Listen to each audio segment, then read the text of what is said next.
Jane Eyre by Charlotte Brontë, Chapter 33. When Mr. St. John went, it was beginning to snow. The whirling storm continued all night. The next day, a keen wind brought fresh and blinding falls. By twilight, the valley was drifted up and almost impassable. I had closed my shutter, laid a mat to the door to prevent the snow from blowing in under it, trimmed my fire, and after sitting nearly an hour on the hearth, listening to the muffled fury of the tempest, I lit a candle, took down Marmion, and beginning. Day set on Norham's castled steep, and Tweed's fair river broad and deep, and Cheviot's mountains lone, the massive towers, the donjon keep, the flanking walls that round them sweep, in yellow lustre shone. I soon forgot storm and music. I heard a noise. The wind, I thought, shook the door. No, it was St. John Rivers, who, lifting the latch, came in out of the frozen hurricane, the howling darkness, and stood before me, the cloak that covered his tall figure all white as a glacier. I was almost in consternation. So little had I expected any guest from the blocked-up vale that night. "Any ill news?" I demanded. "Has anything happened?" "No. How very easily alarmed you are," he answered, removing his cloak and hanging it up against the door, towards which he again coolly pushed the mat which his entrance had deranged. He stamped the snow from his boots. "I shall sully the purity of your floor," said he, "but you must excuse me for once." Then he approached the fire. "I have had hard work to get here, I assure you," he observed, as he warmed his hands over the flame. "One drift took me up to the waist. Happily the snow is quite soft yet." "But why are you come?" I could not forbear saying. Rather an inhospitable question to put to a visitor, but since you ask it, I answer simply to have a little talk with you. I got tired of my mute books and empty rooms. Besides, since yesterday I have experienced the excitement of a son to whom a tale has been half told, and who is impatient to hear the sequel. He sat down. I recalled his singular conduct of yesterday, and really I began to fear his wits were touched. If he were insane, however, his was a very cool and collected insanity.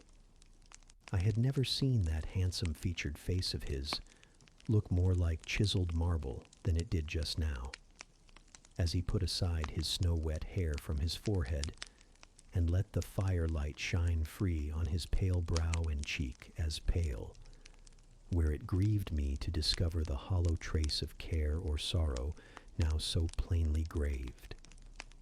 I waited, expecting he would say something I could at least comprehend, but his hand was now at his chin, his finger on his lip.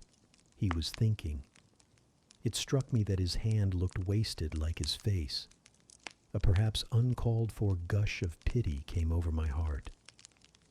I was moved to say, "I wish Diana or Mary would come and live with you.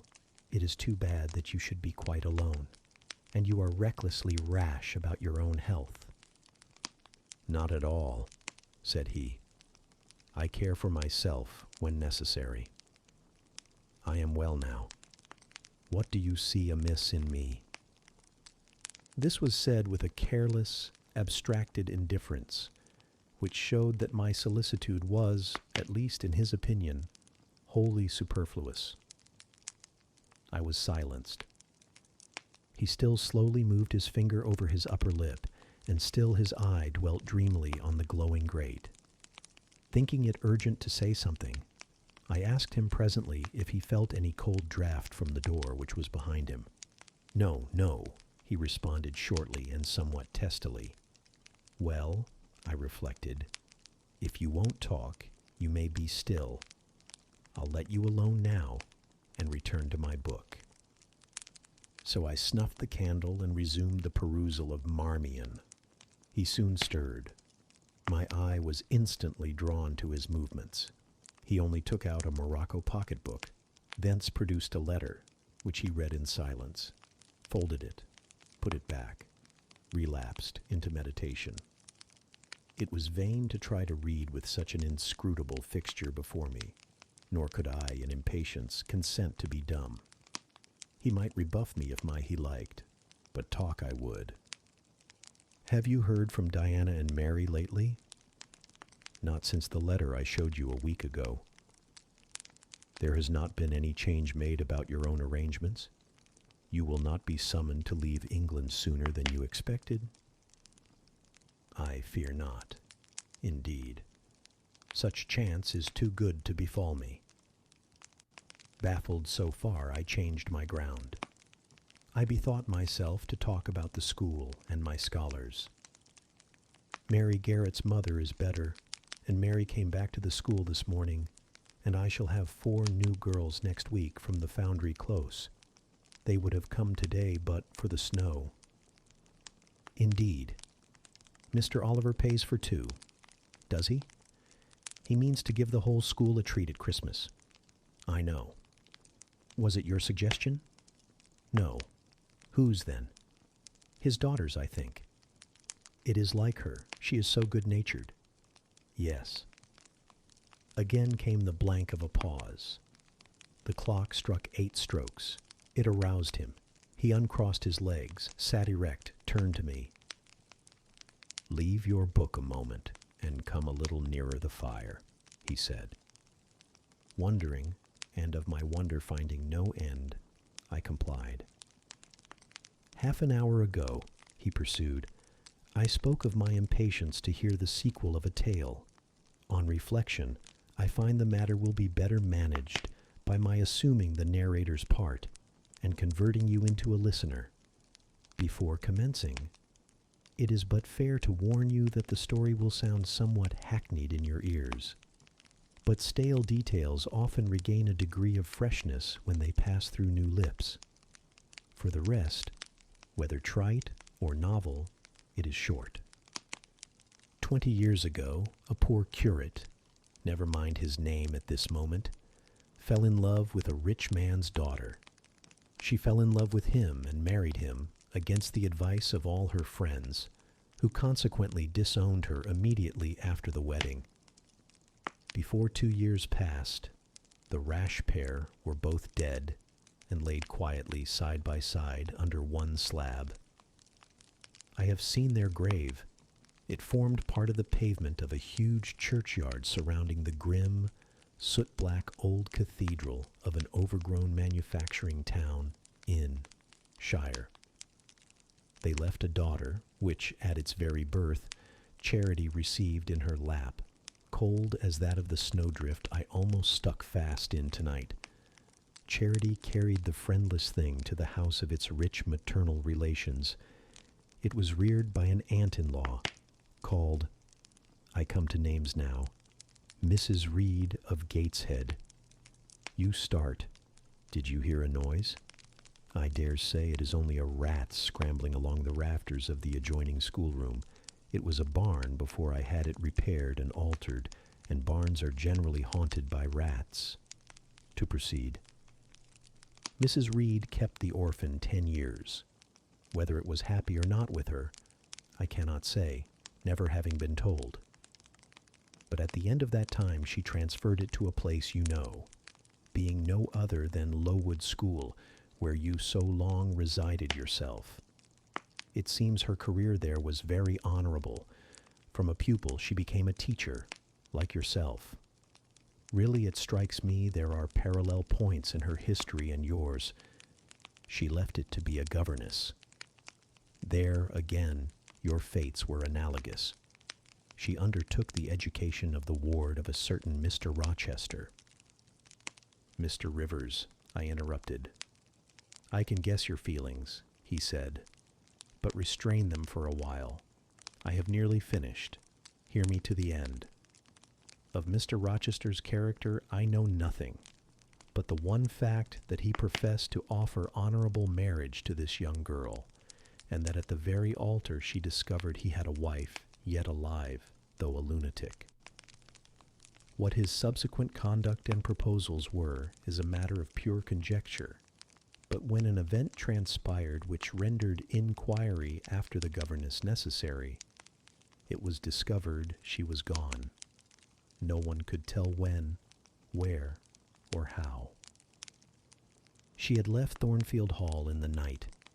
Every research after her course had been vain. The country had been scoured far and wide. No vestige of information could be gathered respecting her. Yet that she should be found is become a matter of serious urgency. Advertisements have been put in all the papers. I myself have received a letter from one Mr. Briggs, a solicitor, communicating the details I have just imparted. Is it not an odd tale? Just tell me this, said I, and since you know so much, you surely can tell it me. What of Mr. Rochester? How and where is he? What is he doing? Is he well? I am ignorant of all concerning Mr. Rochester. The letter never mentions him but to narrate the fraudulent and illegal attempt I have adverted to. You should rather ask the name of the governess, the nature of the event which requires her appearance. Did no one go to Thornfield Hall then? Did no one see Mr. Rochester? I suppose not. But they wrote to him? Of course. And what did he say? Who has his letters? Mr. Briggs intimates that the answer to his application was not from Mr. Rochester, but from a lady. It is signed Alice Fairfax. I felt cold and dismayed. My worst fears then were probably true. He had in all probability left England and rushed in reckless desperation to some former haunt on the continent. And what opiate for his severe sufferings, what object for his strong passions, had he sought there? I dared not answer the question. Oh, my poor master, once almost my husband, whom I had often called my dear Edward. He must have been a bad man, observed Mr. Rivers. You don't know him. Don't pronounce an opinion upon him, I said with warmth. Very well, he answered quietly, and indeed my head is otherwise occupied than with him. I have my tale to finish. Since you won't ask the governess's name, I must tell it of my own accord. Stay. I have it here. It is always more satisfactory to see important points written down, fairly committed to black and white. And the pocketbook was again deliberately produced, opened, sought through. From one of its compartments was extracted a shabby slip of paper, hastily torn off. I recognized in its texture and its stains of ultramarine and lake and vermilion the ravished margin of the portrait cover. He got up, held it close to my eyes, and I read, traced in Indian ink, in my own handwriting, the words Jane Eyre, the work doubtless of some moment of abstraction. Briggs wrote to me of a Jane Eyre, he said. The advertisements demanded a Jane Eyre. I knew a Jane Elliot. I confess I had my suspicions, but it was only yesterday afternoon they were at once resolved into certainty. You own the name and renounce the alias? Yes, yes. But where is Mr. Briggs? He perhaps knows more of Mr. Rochester than you do. Briggs is in London. I should doubt his knowing anything at all about Mr. Rochester. It is not in Mr. Rochester he is interested. Meantime, you forget essential points in pursuing trifles. You do not inquire why Mr. Briggs sought after you, what he wanted with you. Well, what did he want? Merely to tell you that your uncle, Mr. Eyre of Madeira, is dead, that he has left you all his property, and that you are now rich. Merely that, nothing more. I, rich? Yes, you, rich, quite an heiress. Silence succeeded. You must prove your identity, of course, resumed St. John presently, a step which will offer no difficulties. You can then enter on immediate possession. Your fortune is vested in the English funds. Briggs has the will and the necessary documents. Here was a new card turned up. It is a fine thing, reader, to be lifted in a moment from indigence to wealth. A very fine thing, but not a matter one can comprehend or consequently enjoy all at once. And then there are other chances in life far more thrilling and rapture-giving. This is solid, an affair of the actual world, nothing ideal about it. All its associations are solid and sober, and its manifestations are the same. One does not jump and spring and shout hurrah. At hearing one has got a fortune, one begins to consider responsibilities and to ponder business. On a base of steady satisfaction rise certain grave cares, and we contain ourselves, and blood over our bliss with a solemn brow. Besides, the words legacy, bequest go side by side with the words death, funeral. My uncle, I had heard, was dead, my only relative. Ever since being made aware of his existence, I had cherished the hope of one day seeing him. Now, I never should. And then this money came only to me, not to me and a rejoicing family, but to my isolated self. It was a grand boon, doubtless, and independence would be glorious. Yes, I felt that. That thought swelled my heart. "You unbend your forehead at last," said Mr. Rivers. "I thought Medusa had looked at you, and that you were turning to stone. Perhaps now you will ask how much you are worth." "How much am I worth?" "Oh, a trifle. Nothing, of course, to speak of. 20,000 pounds, I think they say. But what is that?" 20,000 pounds? Here was a new stunner. I had been calculating on 4,000 or 5,000. This news actually took my breath for a moment. Mr. St. John, whom I had never heard laugh before, laughed now. "Well," said he, "if you had committed a murder, and I had told you your crime was discovered, you could scarcely look more aghast. It is a large sum. Don't you think there is a mistake?" "No mistake at all." "Perhaps you have read the figures wrong. It may be 2,000. "It is written in letters, not figures. 20,000. I again felt rather like an individual of but average gastronomical powers, sitting down to feast alone at a table spread with provisions for 100. Mr. Rivers rose now and put his cloak on. "If it were not such a very wild night," he said, "I would send Hannah down to keep you company. You look too desperately miserable to be left alone." But Hannah, poor woman, could not stride the drifts so well as I. Her legs are not quite so long. So I must e'en leave you to your sorrows. Good night." He was lifting the latch. A sudden thought occurred to me. "Stop 1 minute," I cried. "Well?" "It puzzles me to know why Mr. Briggs wrote to you about me, or how he knew you, or could fancy that you, living in such an out-of-the-way place, had the power to aid in my discovery." "Oh, I am a clergyman," he said, "and the clergy are often appealed to about odd matters." Again the latch rattled. "No, that does not satisfy me," I exclaimed, and indeed there was something in the hasty and unexplanatory reply which, instead of allaying, piqued my curiosity more than ever. "It is a very strange piece of business," I added.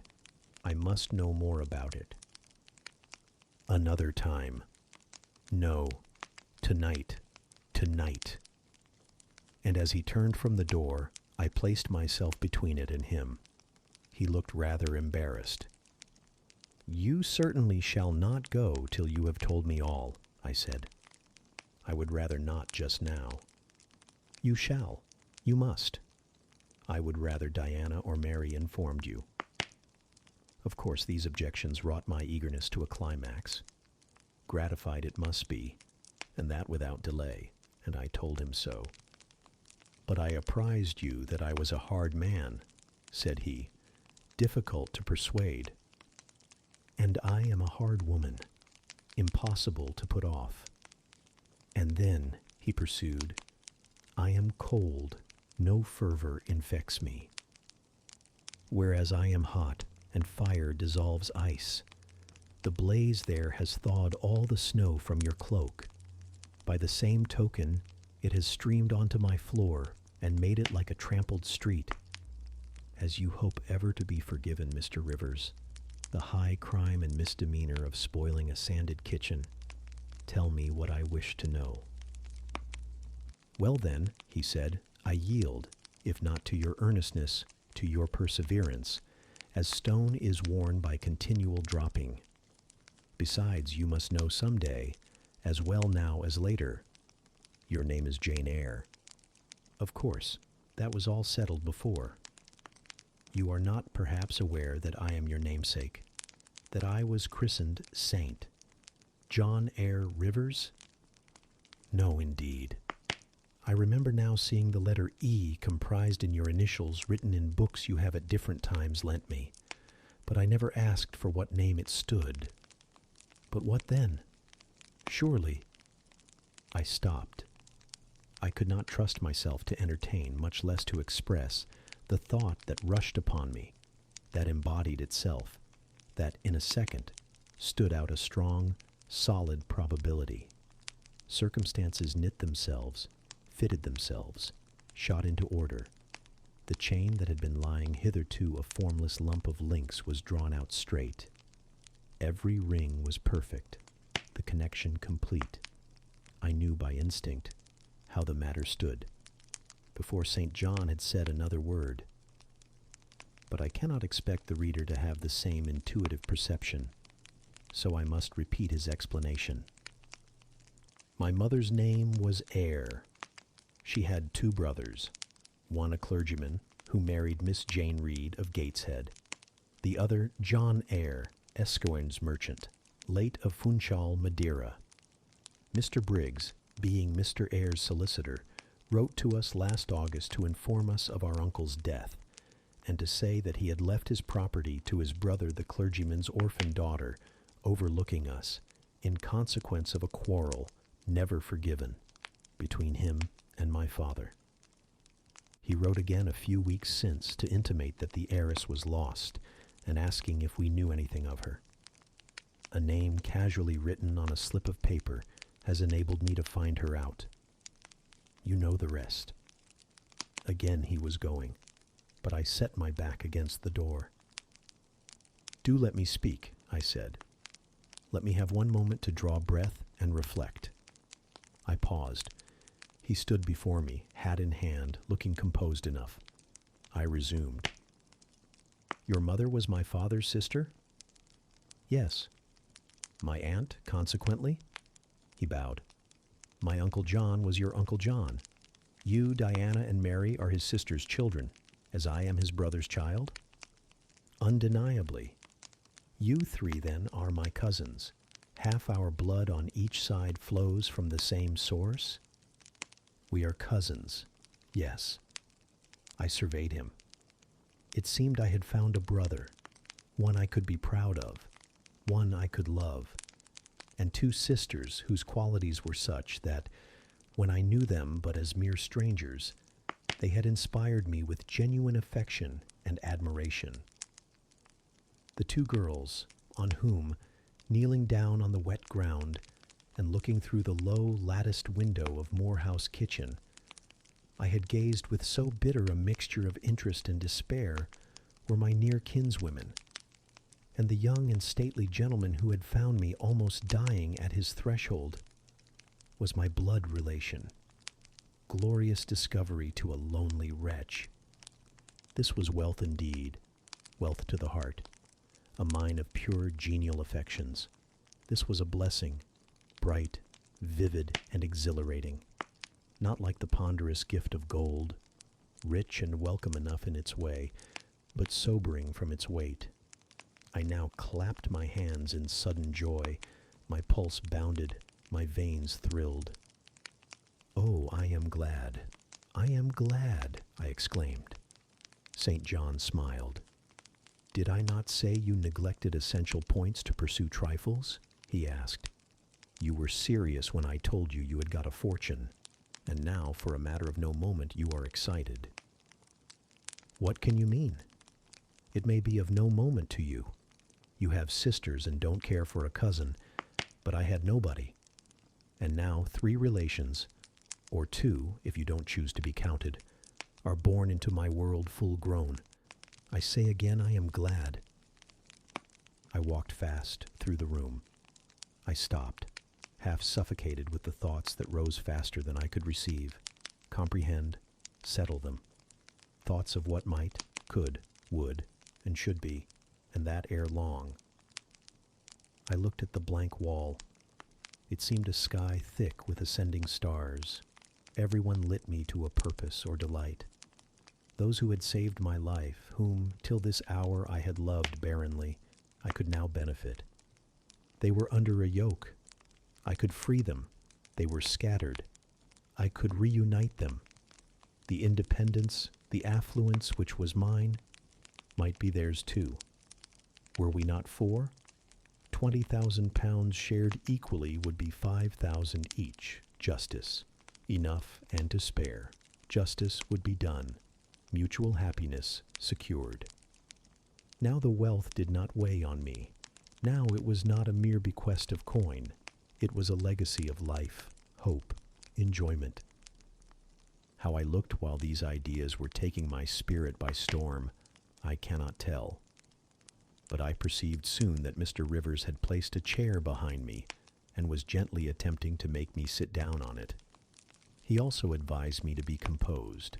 I scorned the insinuation of helplessness and distraction, shook off his hand, and began to walk about again.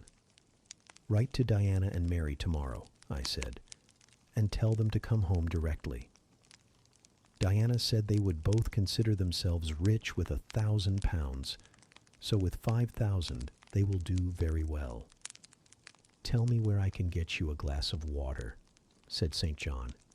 You must really make an effort to tranquilize your feelings. Nonsense. And what sort of an effect will the bequest have on you? Will it keep you in England, induce you to marry Miss Oliver, and settle down like an ordinary mortal? You wander. Your head becomes confused. I have been too abrupt in communicating the news. It has excited you beyond your strength. Mr. Rivers, you quite put me out of patience. I am rational enough. It is you who misunderstand, or rather, who affect to misunderstand. Perhaps, if you explained yourself a little more fully, I should comprehend better. Explain? What is there to explain? You cannot fail to see that 20,000 pounds, the sum in question, divided equally between the nephew and 3 nieces of our uncle, will give 5,000 to each. What I want is that you should write to your sisters and tell them of the fortune that has accrued to them. To you, you mean? I have intimated my view of the case. I am incapable of taking any other. I am not brutally selfish, blindly unjust, or fiendishly ungrateful. Besides, I am resolved I will have a home and connections. I like Moor House, and I will live at Moor House. I like Diana and Mary, and I will attach myself for life to Diana and Mary. It would please and benefit me to have 5,000 pounds. It would torment and oppress me to have 20,000, which moreover could never be mine in justice, though it might in law. I abandon to you, then, what is absolutely superfluous to me. Let there be no opposition and no discussion about it. Let us agree amongst each other and decide the point at once. This is acting on first impulses. You must take days to consider such a matter, ere your word can be regarded as valid. Oh, if all you doubt is my sincerity, I am easy. You see the justice of the case? I do see a certain justice, but it is contrary to all custom. Besides, the entire fortune is your right. My uncle gained it by his own efforts. He was free to leave it to whom he would. He left it to you. After all, justice permits you to keep it. You may, with a clear conscience, consider it absolutely your own. With me, said I, It is fully as much a matter of feeling as of conscience. I must indulge my feelings. I so seldom have had an opportunity of doing so. Were you to argue, object, and annoy me for a year, I could not forego the delicious pleasure of which I have caught a glimpse, that of repaying, in part, a mighty obligation, and winning to myself lifelong friends. You think so now, rejoined St. John, because you do not know what it is to possess, nor consequently to enjoy wealth. You cannot form a notion of the importance 20,000 pounds would give you, of the place it would enable you to take in society, of the prospects it would open to you. You cannot. And you, I interrupted, cannot at all imagine the craving I have for fraternal and sisterly love. I never had a home. I never had brothers or sisters. I must and will have them now. You are not reluctant to admit me and own me, are you? Jane, I will be your brother. My sisters will be your sisters, without stipulating for this sacrifice of your just rights. Brother? Yes, at the distance of 1,000 leagues. Sisters? Yes, slaving amongst strangers. I, wealthy, gorged with gold I never earned and do not merit. You, penniless. Famous equality and fraternization, close union, intimate attachment. But Jane, your aspirations after family ties and domestic happiness may be realized otherwise than by the means you contemplate. You may marry. Nonsense again. Marry. I don't want to marry and never shall marry. That is saying too much. Such hazardous affirmations are a proof of the excitement under which you labor. It is not saying too much. I know what I feel, and how averse are my inclinations to the bare thought of marriage. No one would take me for love, and I will not be regarded in the light of a mere money speculation. And I do not want a stranger, unsympathizing, alien, different from me. I want my kindred, those with whom I have full fellow feeling. Say again you will be my brother. When you uttered the words, I was satisfied, happy. Repeat them if you can. Repeat them sincerely. I think I can. I know I have always loved my own sisters, and I know on what my affection for them is grounded, respect for their worth and admiration of their talents. You too have principle in mind. Your tastes and habits resemble Diana's and Mary's. Your presence is always agreeable to me. In your conversation I have already for some time found a salutary solace. I feel I can easily and naturally make room in my heart for you, as my third and youngest sister. Thank you. That contents me for tonight. Now you had better go, for if you stay longer, you will perhaps irritate me afresh by some mistrustful scruple. And the school, Miss Eyre, it must now be shut up, I suppose. Number, I will retain my post of mistress till you get a substitute. He smiled approbation. We shook hands, and he took leave. I need not narrate in detail the further struggles I had, and arguments I used, to get matters regarding the legacy settled as I wished. My task was a very hard one, but as I was absolutely resolved, as my cousins saw at length that my mind was really and immutably fixed on making a just division of the property, as they must in their own hearts have felt the equity of the intention, and must, besides, have been innately conscious that in my place they would have done precisely what I wished to do, they yielded at length so far as to consent to put the affair to arbitration. The judges chosen were Mr. Oliver and an able lawyer. Both coincided in my opinion. I carried my point. The instruments of transfer were drawn out. St. John, Diana, Mary, and I each became possessed of a competency.